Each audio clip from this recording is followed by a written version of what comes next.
Welcome to Value-Based Care Insights, brought to you by Lumina Health Partners, a national healthcare consulting firm focused on improving the strategic, financial, and operational performance of provider organizations. On this program, we will explore trends and share valuable insights on how health systems and medical groups can optimize their performance to meet the demands of this increasingly complex healthcare environment and shift to transform the delivery of care. Value-Based Care Insights is hosted by Daniel Marino, Managing Partner of Lumina Health Partners. Daniel has been in the industry for over 3 decades and specializes in shaping strategic initiatives for organizations in areas such as population health, clinical integration, physician alignment, information technology, and data analytics. For additional insights, visit luminahp.com and sign up for our newsletter. Dan, over to you. Welcome to Value-Based Care Insights. I am your host, Daniel Marino. In today's episode, we're going to dive into Medicare Advantage, and in particular, the implications to hospitals, providers, health systems of leaving the Medicare Advantage space. Of course, there's been quite a bit of press over the last year and a half on all the challenges that hospitals, health system providers have had with Medicare Advantage. Many very notable health systems, Scripps Health being one of them, had left the Medicare Advantage world last year. And it's interesting because obviously there's a big push for Medicare patients to move into Medicare Advantage. The CMS is definitely creating incentives and has made it very clear by 2030, they really want to get out of the patient management, claims adjudication, all of that good stuff, get out of that space and really push it over to Medicare Advantage. And yet we see Medicare Advantage enrollment continuing to rise. 34 million people have enrolled in Medicare Advantage plans into 2024. And yet, as we see the rise, there was an interesting report that came out at the beginning of the year from HFMA that said 16% of the health systems were planning on stopping Medicare Advantage or stop accepting more plans, and in some cases, leaving or dropping Medicare Advantage. So it really creates a number of questions that we as an industry we're working towards. And I'd like to spend some time talking about them today. So those questions are, what's the impact to hospitals and health systems as they decide to not accept Medicare Advantage within their payer space? What do the patients do? If you're switching from straight Medicare to Medicare Advantage, you're not familiar with what the alternatives are. So as a patient, it puts these patients at a pretty big disadvantage. And then what can hospitals do in the future? I know there's some legislation coming out, and we'll talk a little bit about that. But in the short term, what do you do to take care of patients in your community, especially if you're a rural health provider and have strong relationships with patients within your community? Well, I am pleased today to have a colleague of mine, been on the show many times, Cliff Frank. Cliff is a national expert in payer contracting, has worked for many health systems, hospitals, providers around the country, and has done quite a bit of work in the payer community as well. Love to have him on the program. Cliff, welcome. Thanks, Dan. Glad to be here.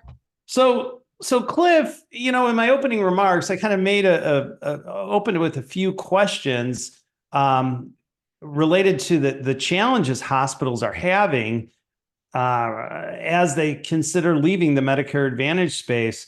What are you seeing as that impact factor to hospitals as they're considering leaving Medicare Advantage?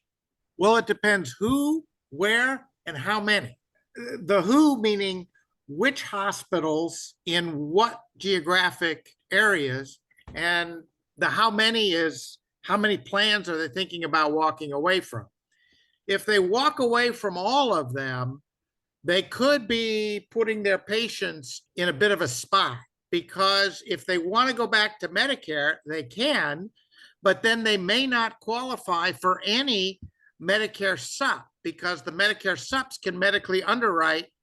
And if you're sick, they don't have to take you. So it's probably smarter and better to get rid of some of the abusive plans if you're going to trim them at all, and stay with the plans that are more reasonable and even make some have some conversations with the reasonable ones to get maybe some extra concessions as you kind of narrow your field.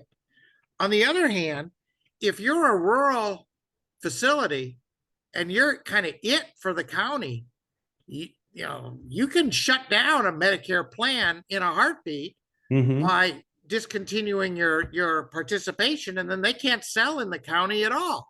Right. So there's a lot of leverage there. If you're a more urban market where there's, let's say, 3 or 4 systems in play, it's really more about protecting yourself from an abusive plan, as opposed to trying to kind of control the market, because you're not going to control it.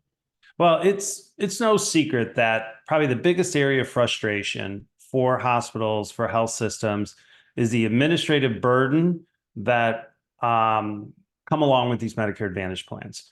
All the challenges around prior authorizations, restricting care, the costs to just get these services approved really does put some major burdens on these hospitals and health systems. And yet at the same time, Medicare Advantage, especially if you're maybe even in a rural or certainly in a metropolitan area, could be a significant portion of your revenue, right? So as you think about that, hospital margins are slim to begin with, and in some cases they're in the red. If you're all of a sudden cutting out the Medicare Advantage, you're impacting your top line revenue. Obviously, it has a cost implication there. But how do you manage through that? So that is the crux of the problem. And I have seen health plans, that you contract as a payer, as a provider, you contract with them 100% of Medicare for Medicare, or 102, or whatever you can get. But then your actual yield is in the 80s because of all these denials. And that doesn't speak to the friction costs that you're carrying on top of it. And there's one other piece that's really important here, Dan, and that is these patients come in, then they get treated, then they're ready to go to a sniff, and there are no sniff beds with that plan. So now you're stuck with that patient for a lot at $1,000 a day or whatever your costs are, and you're not getting paid for it. So that's a whole nother problem where the payer's downstream network is skinny. And so all of these things, a hospital CFO is going to look at it and say, well, there's a cash flow hit, but frankly, it's a lot less cash flow hit than is obvious, So you're getting 82 cents on the Medicare dollar, but you're really getting about 70 or less by the time you add up the compliance costs, the denials, and the other friction costs. My sense is that you don't kick them all out at once, and you don't do it in February. Yes. You got to do it close to the annual open enrollment period, which is October 15 through early December. So if you can cancel, like September 1, that's important, and be in communication with your local insurance brokers who deal with these Medicare patients. And send communications out to your members. These are the plans we still participate in. Giving them an option. I think the communication absolutely is key, because you have to get, and it's tough because you're putting the patients in the middle. Patients don't understand, the difference between Medicare and Medicare Advantage. The only thing they understand is the Medicare Advantage plans are cheaper, right? They offer a lower premium. So to be able to communicate with the patients is absolutely key. But I want to go back to something that you had mentioned, working with some of the plans on some of these administrative burdens. I think for the larger national plans, the Humanas, the United Healthcares, I think that's a tough call, right? Oh, Do they have one way of doing things, and that's their way. And that's it. exactly. Is Yeah. there more success that you can get with the regional plans? I mean, is that an alternative? I think it is. And even some other large nationals that are fairly screwed up, but they have some local delegation of or regional delegation to where the state executive has some power, but to make some administrative adjustments. So for example, if you say to a plan, we're going to shrink our network, our participation from 17 Medicare Advantage plans to 5. But one criteria is that we get gold carded. So we don't have any more of this prior auth. And if you want to do that, we'll consider you kind of in the inner circle. If you don't, well, you're at risk to getting kicked out. Something like that, where there's some administrative non-price concessions, because frankly, price is the least, kind of the least important deal here. It's really the hassle. Right. Other piece I want to mention, though, is the connection to your medical staff. Because if your medical staff, for example, is deep in a Humana deal, that's a risk deal, and now you're going to blow it up, and they're going to be forced over to the academic medical center, which is higher cost, higher confusion, more friction, all the rest of it. Your medical staff may not be real happy with you as a hospital. So it's important to kind of figure out what some of these interconnected relationships are and how pulling a lever over here may make something unexpected blow up 2 blocks over. Yeah, the impact points I think are really, really key, because it's not just a matter of thinking, okay, we're not going to accept it anymore, but it's really what you begin to, how you manage through it. If you're just tuning in, I'm Daniel Marino. You're listening to Value-Based Care Insights. I'm here today talking with Cliff Frank, and we are talking about the implications to hospitals, to health systems, to providers from leaving the Medicare Advantage space. Let's talk a little bit further, Cliff, about those impact factors, because you're right. There's a lot of interconnectivity there. As a hospital's thinking about maybe canceling one of their plans, but yet, the providers in the community may have their professional contracts, right? Again, that puts the patient in the middle. What can the providers do? Well, it's worse than that, Dan, because when the hospital does something, who are the patients going to call? They're going to call their doctor. They're going to call the doctor. So Absolutely. now your medical staff is getting bombarded with hundreds of phone calls from anxious seniors who think that they're going to lose their doctor because their hospital is, which may also be true. So if you're going to do this as a hospital, set up a call center for people to call so that they don't jam up the doctor's phone lines. Right. If you jam up your doctor's phone lines, your revenue is going to take a hit because the patients can't get in to make an appointment. Well, absolutely, and it continues to put that burden on the physicians, and it's just the wrong place. Yeah, it's never going to work. There is a bill that's going to come out that everybody's kind of keeping an eye on for 2025. It's called the Improving Seniors Timely Access to Care Act, and the goal of that is to help to streamline some of these administrative burdens, to create some type of an electronic prior authorization, to standardize what services do require pre-authorizations versus those that don't.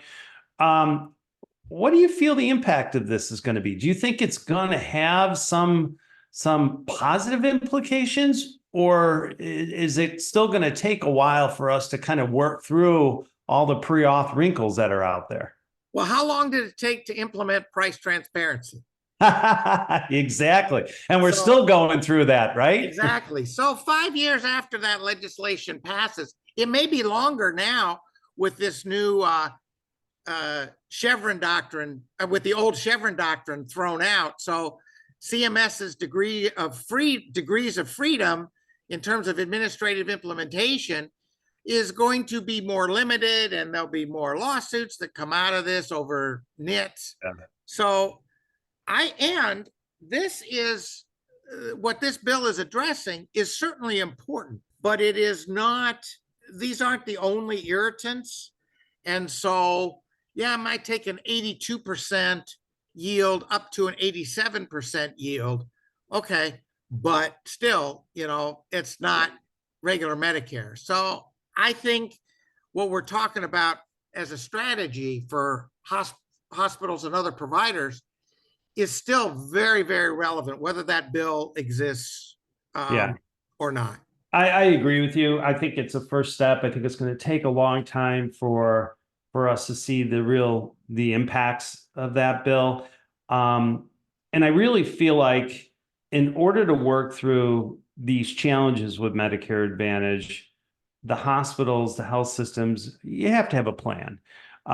We had an opportunity some time ago to create a payer strategy for an organization, and within their payer strategy, obviously they were really focusing on what to do with Medicare Advantage. And, again, there were some up and coming regional plans that were starting to really take shape in the community for this particular hospital.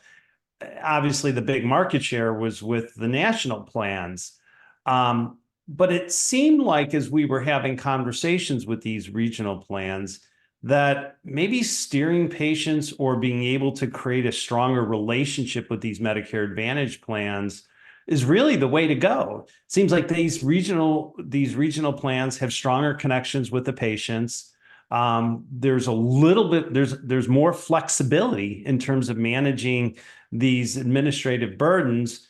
And I think, as you're starting to partner with the plans, they understand, I think, a little better than some of the national plans, what the hospitals and health systems are going through, especially in a rural setting.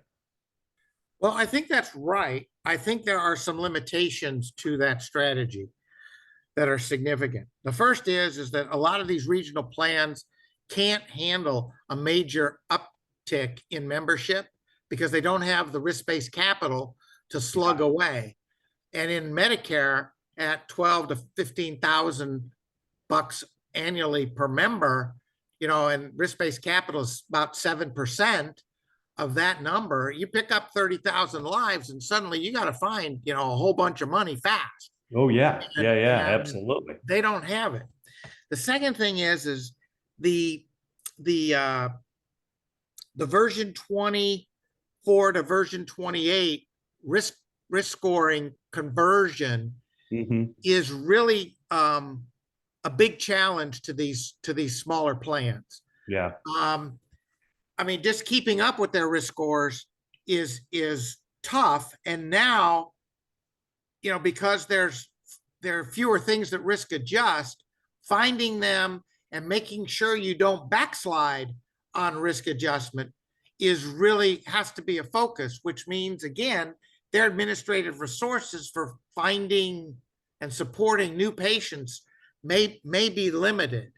And then the third thing is that, and this may end up being a plus, but by being a local or regional plan, you kind of know better how the system works in a particular community.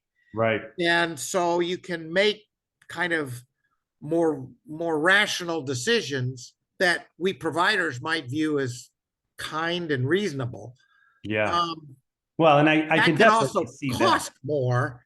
Yeah. In the short term. So I'm not sure kind of how all these things fit together, but if a regional plan is kind of not deep financially, moving strongly in their direction could kill them.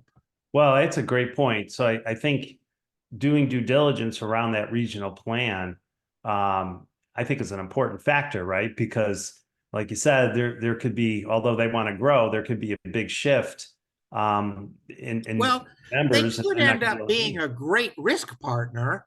Yeah.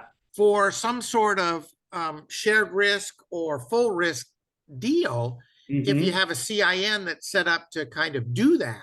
Well, if you have Um, the infrastructure, yeah, around care management can I mean, support why them. do that with Humana when you know they're going to screw you? Yeah. So let's do it with somebody who's a reliable, who's at least local, so that if you have a problem, you can sit down and talk about it. Yeah, Um, yeah, absolutely. those, So with hospitals though, if they decide, and a few of our clients, there've been a lot of press around say the regional hospitals, the rural hospitals leaving Medicare Advantage. What alternatives do they have? Can they create some connectivity? You mentioned gold carding with maybe creating some gold cards or some special arrangements directly with Medicare patients. In your experience, or what are you seeing around the country in terms of what other alternatives the hospitals have? How can they continue to provide services to Medicare patients when they do leave Medicare Advantage?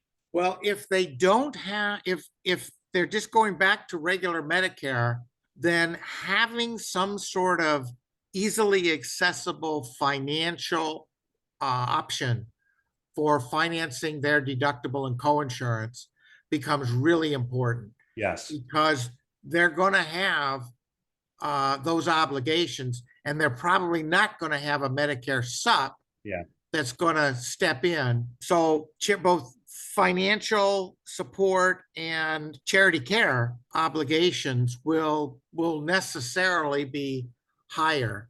And Well, and so, that financial support, even though it would cost the organization money, it might be less cost than the administrative burden they're assuming in the Medicare Advantage world. well, now this is going to sound harsh, but I don't mean it to.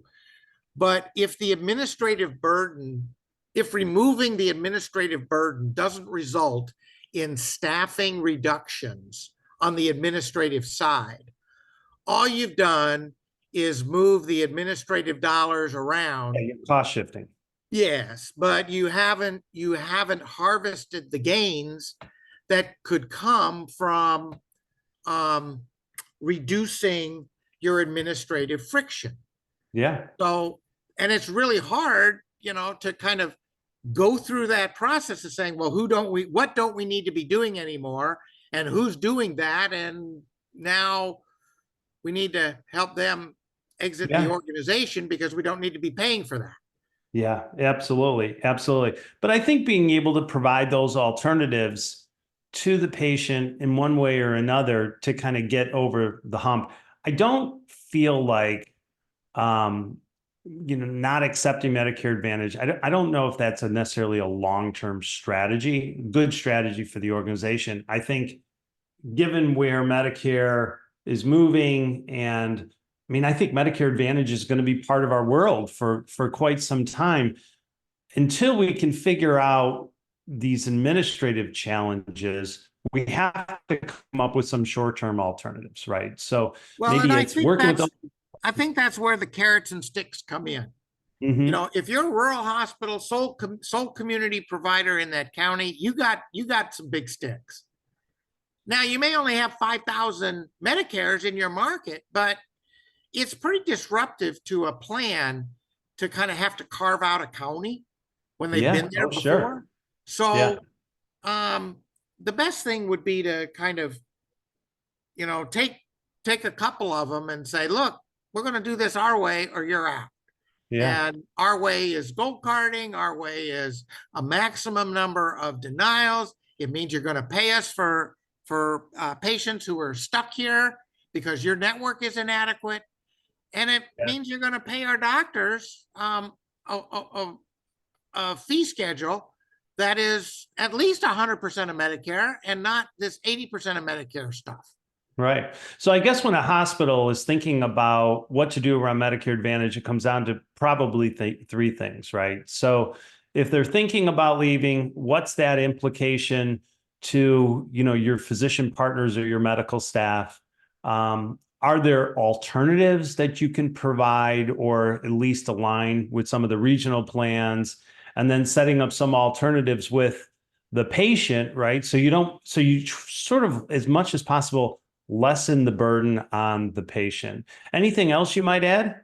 Yeah, there's one other thing that I would add, and that is advocacy with your state hospital association. Ah, good point. Yes. Because if you're having these problems with the particular plan, so is everybody else. Yeah. And you can't kind of organize a boycott.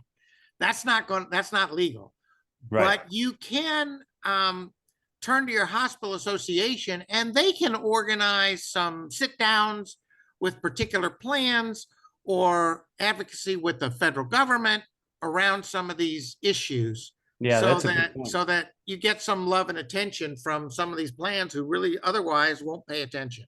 Yeah, that's a great point. Great point. And hey, that's their job, right? They should be It able to is. advocate for the hospitals.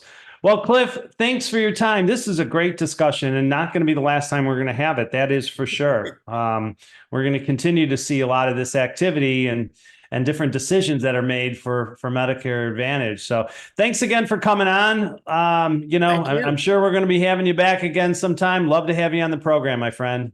It's always good, man. Yep. And to you, our guests and listeners, thank you for tuning in. We really appreciate it. Until the next insight, I am Daniel Marino, bringing you 30 minutes of value to your day. Take care. Are you at a crossroad with value-based care? Do you need to chart a future strategy or improve your organizational performance? Visit us at luminahp.com to learn more about our consulting services and leadership development programs. Also, you can sign up for our newsletter on our website and follow us on Twitter and LinkedIn. For more information about value-based care insights, visit the programs page on healthcareradionow.com or luminahp.com. Join the conversation using our hashtag VBC Insights. We are Lumina Health Partners. Thank you for joining us today. Until the next value-based care insight, stay well.